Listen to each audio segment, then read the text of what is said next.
Yo, what's going on, everybody? I hope you're having a wonderful day. I hope you had a wonderful Burst Protocol pre-release event. Mine was pretty good. Pulled these two bad boys right here. Could not be happier. But today I wanted to finally bring you the a tier list for Burst Protocol Genesys decks. A lot of this is going to be the same. I'm going to skim through a lot of the early ones just because a lot of these decks didn't have changes to them. I really want to get to the ones that did have changes to them. I feel like that's where a lot of discussion was, and maybe going through some of the ones that I went through last time.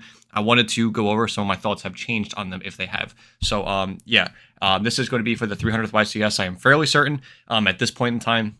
So I'm very excited to see, and I still have no idea what I'm playing, which is like the worst feeling in the world. I am sure some people can relate to that of like no deck just feels right, and it's really annoying because I cannot find a deck that I really like. Nothing is sitting with me right now. It's really frustrating. But I hopefully will figure it out within the next 2 weeks. So we'll see.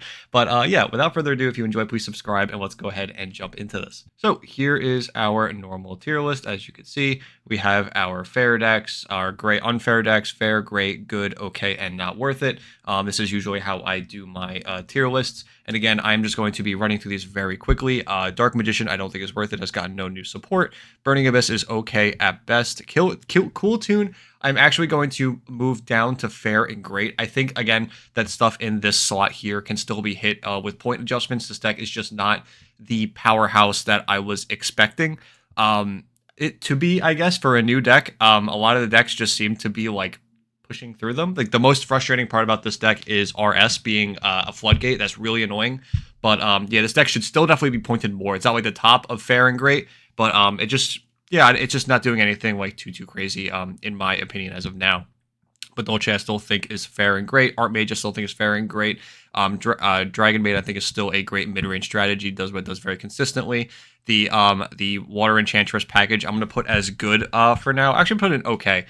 This is also something that I wanted to change because this engine has not been doing anything too crazy. The most I've seen it played with is in Crystron, and even that's like not anything insane. You're not doing any crazy synchro lines in Genesys format because a lot of them are pointed. So it just is not doing anything like too ridiculous as of now, at least. Automat, I still think is good. I don't think this deck is bad at all. Not worth it. I do not think Ancient Gear is worth it, as Amina is pointed to heavily. Doomsy, I'm going to put at good. Has a lot of good lines. Just got new support too in the new set with the new spell. So it's just like in a okay spot. Doesn't need points at all. I don't think it's doing anything unfair whatsoever. It's just like a very good Exceed strategy overall. Draco Tail, I still think this deck is fair and great. This deck is ridiculously strong still as well. You know, you resolve one fusion. It is insane. Dragon Ruler, I think, is good. Very powerhouse of a deck. With Droll hit on the point list, you can do a lot more stuff with stuff like 7 Sword of Sacred Stars. Eldwitch, I think, is okay at best. I don't think this deck is that great, in my opinion. It's, like, just okay. I think Odeon does it better personally. The Fable deck has not blown me away, unfortunately. The White Fiend Fable pile. It's really cool. I like it when it pops off. It does some really cool stuff. But like overall, in the grand scheme of things, it loses to like pretty much everything. So it's just like, it's okay. Fire King is good. A lot of the points have to go into the engine, so it's not amazing. Goaty just got first Penguin. I have not done a lot of testing with this. As of right now, at least, I've been testing for the YCS. I don't think Goaty is going to make it that cut at all. So I'm putting it at okay for now, but maybe after the YCS, I will test with this more, but as of right now, I think this deck is okay. Loses to a lot of the stuff in the format too, like Dark Ruler being 0 points is still really scary for this deck. Hitting all your stuff that came back in the standby, so not in a good place to be. Goblin took a lot of hits. I have not seen this deck perform at all, so I think it is okay at best. Hecka Hands, I think, is also okay. This is more of like a pure variant. The Chimera variant, I would still put at like good. I'll do this with the Chimera variant because I think it's just like, this could also be an engine. There's so many ways you could view Hecka Hands. I think like as an engine, it's good. So I'll leave it in good. And with Chimera, it's good as well. Blue Eyes, I think, is good. Branded, I think, is good. Monarch, I think, is actually fair and great. This deck surprised my expectations. Having multiple forms of going first, interruption between domain and hand ripping, as well as some people even opting to play Zaborg to rip the extra deck apart and do some stuff with that. It's very, very interesting. As well as going second, having access to Stormforth and Erebus being non-targeting removal is really frustrating for a lot of Genesys decks. And it's really hard for them to deal with. So I think this is also a deck that is fair and great and has very high potential. Generator, I think, is okay at best. Ice Bear, I think, is okay. It just loses to a lot of stuff. Ignore this Impulse. This was just a mistake on my part. Infernoid is okay. I have not seen this deck be played in a long time, but it just has some cute stuff it can do, but nothing like insane. Lunalight I think is good. Having only one Weiger makes this deck so less scary, and it's finally on par with everything else. Odeon I actually think is fair and great. Going first, this deck is insane. Going second, you can actually just still win depending on your trap lineup, and yeah, if you just have like good board wipes like Torrential, Needle Sealing, anything like that, you could just like steal a game back into your favor. Yeah, it just can be really, really good. Megalith I think is good. Everything I've seen in this deck is like solid. The boss monster is crazy when it gets to it, so I think it's good. Mimigul I think is good. Very consistent, does what it does well. Mitsurugi I don't think is worth it anymore. You can still technically play it, but it's not like it's just not worth it. Like you're putting all your commitment into consistency at most, and your end board is just feel weird. This is somewhere between like okay and not worth it. Like I moved to the top of not worth it, but like it's not. It's like somewhere in here and nothing like insane. Punk I think is fair and great. You still have access to anti-Nibelines with the Exceed monster. Do some still crazy. This is like the Psychic Piles too. I'll put that in here as well. It's still really, really strong. Radiant Typhoon, having access to the new spell card is really, really strong. You can actually reuse your Crocy now in an infinite loop with mana with the trap card to be able to keep shuffling them back, and you have infinite grind game now, which is very, very strong as well. I'll ignore this Rahu as well, I suppose. This is also a mistake on my part.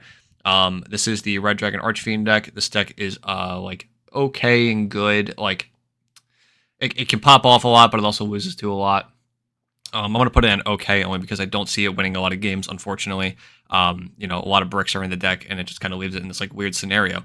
Regenesis has actually surprised me. This like engine has been doing better than I'd like to admit. So Regenesis I'm actually going to put at good. It's actually really good going second engine depending on the deck, which makes it like way more scarier. Ignore this Rongo. Super Quant I still think is a good deck. I don't think it's anything crazy, but it's still like really, really strong. You still have the in-engine hand trap, the towers monsters, the interruptions of the Exceeds with their aligned colors under them. Very, very good. This is a change that I wanted to make that I really want to talk about. Vanquish Soul. I underestimated this deck so heavily last time. Vanquish Soul I think is extremely strong, and I completely underestimated this deck. Is super consistent, and I made a mistake saying that this deck was inconsistent. That was just such a lie. Not even a lie. I just was misinformed. And like from the games I've played against it and not with it, and now playing with it, this deck is like crazy. Very, very much better than anticipating. I would almost put this in unfair, just because you can still play 2 Holisu, and I don't know. This deck is just like feels really, really strong. It's definitely somewhere in here, kind of like Cool Tune. Like it's somewhere like these 3 decks, maybe even 4, are like super like between like very close to unfair. If anything, these 2 would be up here.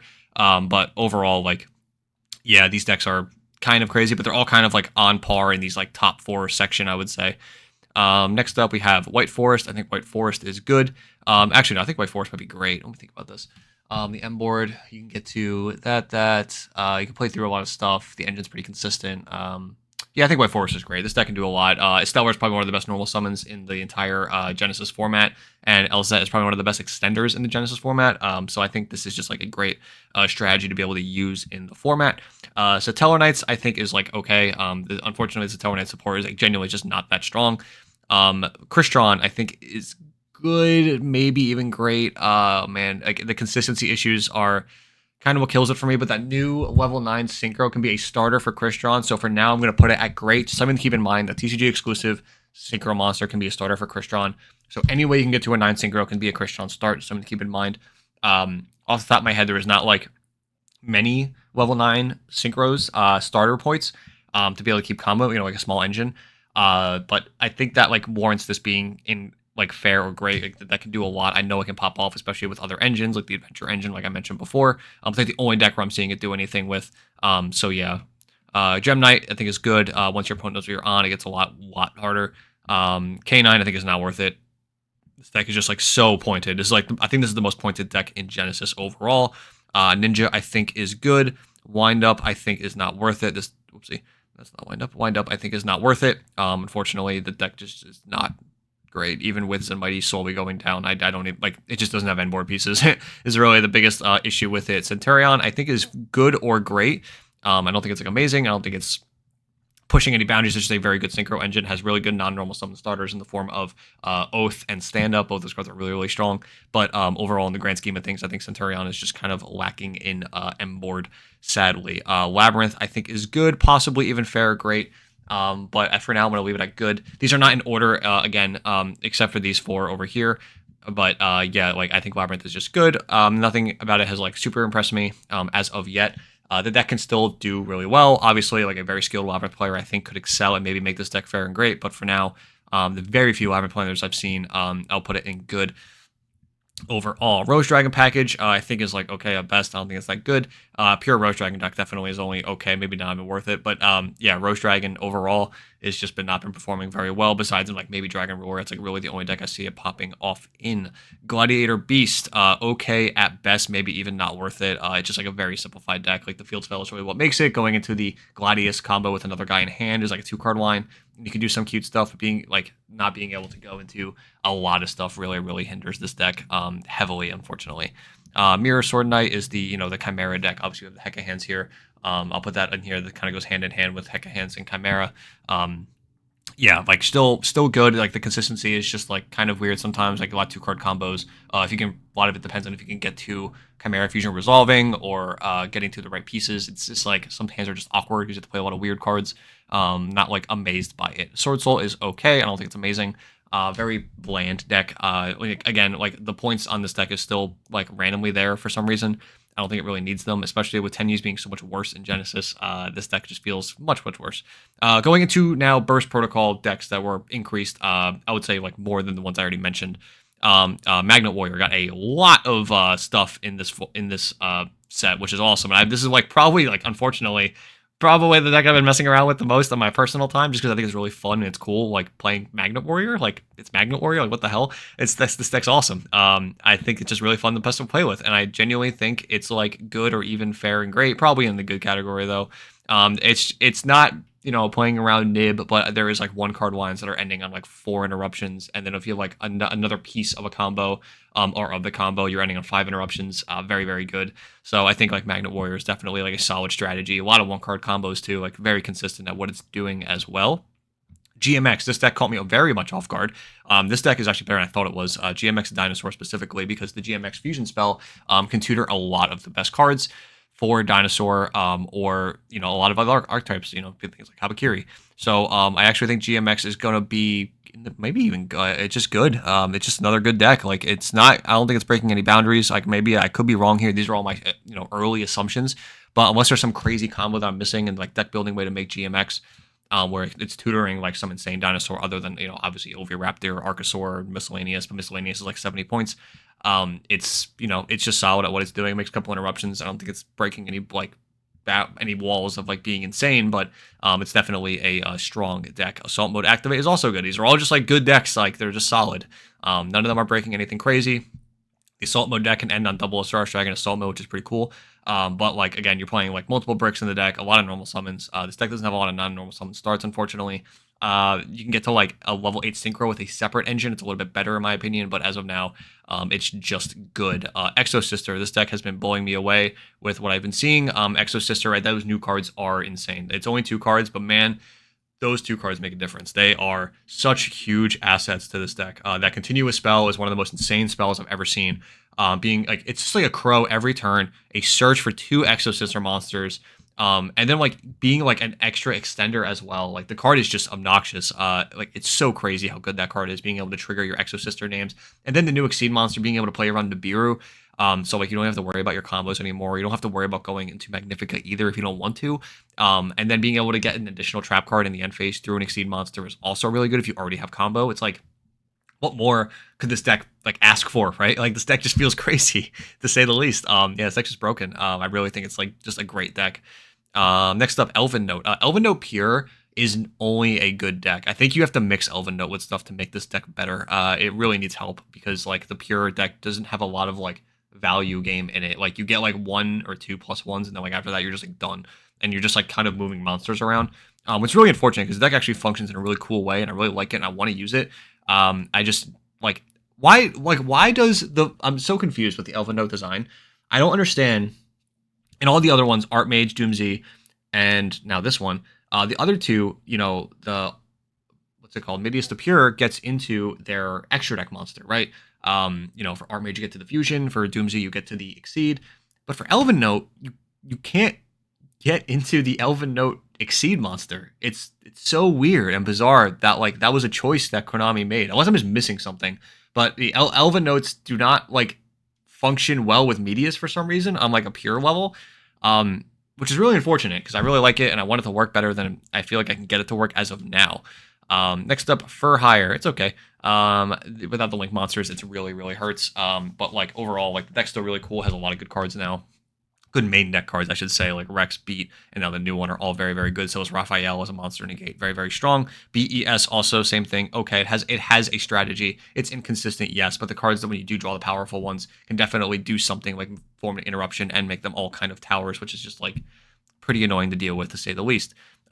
Also, Rescue Ace is also okay. The new support card, because the Link monster does not count because we're in Genesys format. It's just like it's an okay piece. It doesn't really add a lot of flavor to the deck. You're not getting a lot of extension. It's a good going second card, which is nice, but overall, I don't think it's gonna do anything better than it was already doing before. Besides, like go better a little bit second. That's really it. Spriggans, I actually think Spriggans is good. This deck can do a lot of stuff off of one field spell resolution now. With the new 2 Spriggans cards, Kit and the Exceed, I think it's Tally Host. No, that's the spell. Gung Ho Spriggans. Those cards are insane. Those are 2 insane cards for the deck. And I think this deck is like really good now. Like just good. Sorry, I should say just good. Very strong. Do not underestimate this deck. This deck is tempting me to play. The only reason I am like hesitant on playing this deck is I think Ghost Ogre is going to be popular, and man, Ghost Ogre in that field spell super sucks.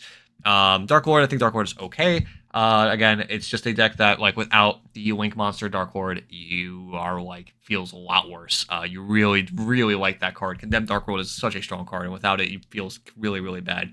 Magistus, as of now, I don't think this engine's worth it. Nothing that Magistus has in Genesys specifically, because you don't have the Link monsters, have impressed me. I mess around with them. I can't find anything that makes them worth it or blend with another engine, makes them better. I would love to be proven wrong. Maybe there's a Dracotail version, maybe there's like an invoked engine, but I cannot find anything because there's no deck interaction besides the spoon or whatever, Splinta, whatever it's called, itself. So I don't know. I can't find a way to make this worth it. So this is where I'm putting Magistus for now as the deck and the engine.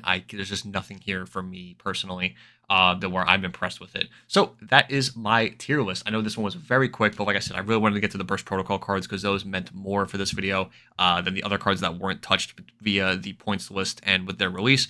So what do you guys think about these Burst Protocol decks, and how do you feel about this tier list? This is where I would put everything. I actually do not think anything is completely unfair right now. The only 4 that would be in that contention are these 4. But again, I actually think that this format is pretty good as of now. It's again, these are not in order besides these 4. So overall, that's just kind of where I'm at. I think these are just the best 4 decks of the meta, but everything after this is still, a great deck overall. So let me know what you guys think down below of the new format, or what you may be playing for the 300th YCS. Again, I am still undecided. I am not sure yet. It has been a pain to figure out what I want to play. So again, I hope you guys enjoyed, and I will see you in the next one. Bye, guys.